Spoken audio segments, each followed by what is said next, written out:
Spending money on things that you want is important to keep you motivated. What's the use of being financially free if you're not enjoying your life? Generally, people want to buy things that make them happy, and to do so, they have to be able to make an income. Whether it's luxuries to keep you happy or food to keep you satisfied, there are things in life that fill different needs that you have. But what if you don't have enough to satisfy everything? Could it be possible that you're overspending on certain things and you're not getting an appropriate return on it? This is Intelligentsia, real life advice for practical and financial goals. Today, we want to talk about bad spending habits and why they eat away at your income. So let's get to it. The first one we like to talk about is buying new cars. For many people, owning the latest models is a big thing because they're usually expensive, trendy, and generally have more features. But at the rate that technology is moving, can you honestly say that the car you're buying is worth the huge upfront payment? Or if it's a monthly deal, is it worth the money you're paying for it? Chances are you'd like to have the car for a while because of the hype it generates. It's understandable that people get a high from buying exclusive and expensive things.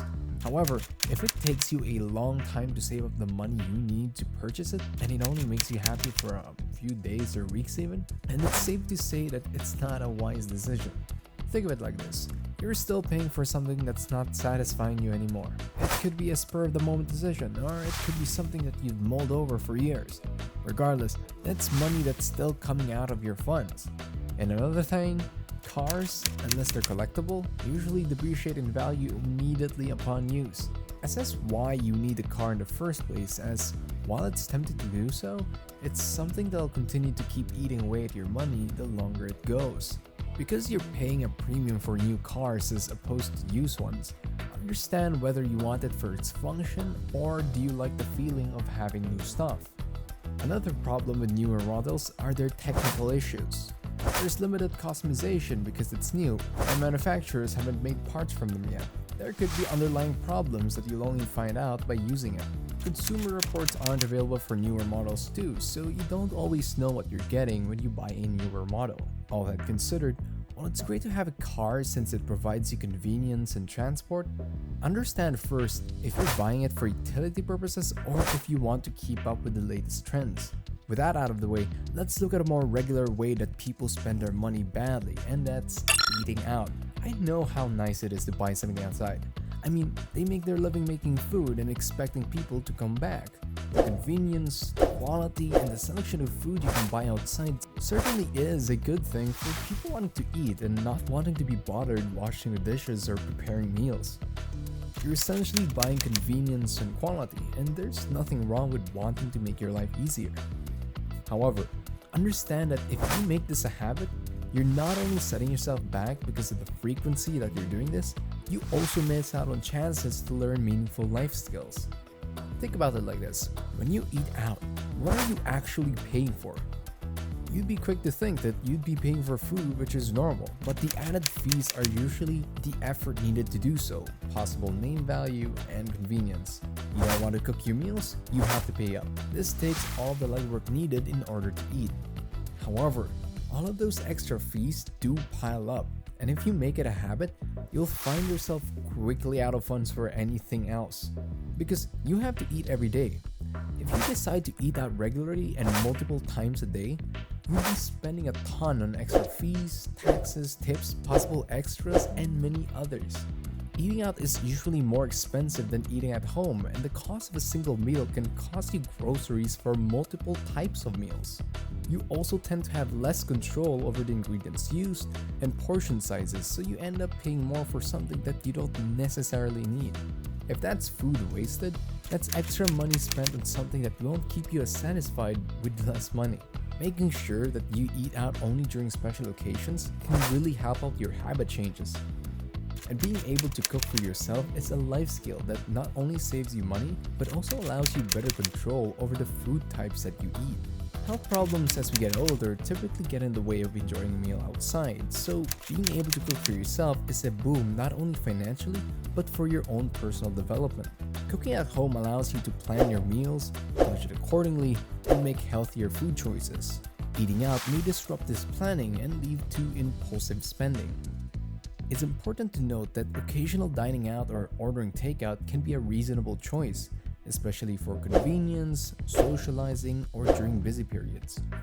However, maintaining a balance and being mindful of the financial implications can help you make informed choices and manage your budget effectively. That said, since eating is a necessary part of our daily lives, you need to be mindful of how much money you're spending because you don't want to end up broke over more expensive options. Which brings us to our next point, which is buying luxury items. If you want to look up long-term expenses and things that don't end up paying for themselves, it's luxury brands. Sure, you can sell them off afterwards, but most of the time, the value is decreased. You wanted to buy those new pairs of branded designer shoes? Well, the asset can increase. You're not able to wear them without reducing its value. Luxury items tend to come with a premium price due to the name value the items hold, brand, exclusivity, and superior quality. While having nice things is one way to keep yourself satisfied, know your limits, and if it interferes with more important financial decisions, perhaps it's wise to sit it out for now. Cars, jewelry, clothing, luxury items tend to depreciate in value immediately once used. If you're fine with the idea that your initial payment significantly goes down due to item depreciation, then maybe buying that new designer bag isn't such a bad idea. Understand that it's worth the price if you continue to use it. If you're someone that buys shoes for everyday wear, maybe luxury items can be fine, but only if you're at peace with the value depreciating. While it's still usable, you pay for much more than just its utility, and having your lifestyle inflated due to your rising living conditions tends to keep your funds from growing because you're constantly paying for stuff. Buying luxury items may also not align with sustainability, and it usually results in financial insecurity if your financial situation can't handle it. Since trends are constantly changing, you're not gonna buy just one thing. Chances are, you're going to keep purchasing if your reason is to keep up with trends. What's considered prestigious and valuable today usually isn't the same tomorrow. If it loses its appeal quickly, not only have you purchased something expensive and can set you back a lot, you also lose interest in what you just purchased. While it's fine to enjoy luxuries occasionally, it's important to consider your overall financial status. Can you afford that luxury item twice over right now? Or is it something that you have to pay in installments regardless if it loses its current prestige? Responsible budgeting and conscious spending are always key in making sure that your finances are well kept and balanced enough to afford you good things. It's not wrong to enjoy your purchases, but if it sets you back and becomes unhealthy, consider changing your stance in this situation. Having money to spend is always tempting, but knowing where it should go and allocating it to proper avenues is important to avoid overspending. If you enjoyed this video and found this helpful, please hit the like and subscribe button.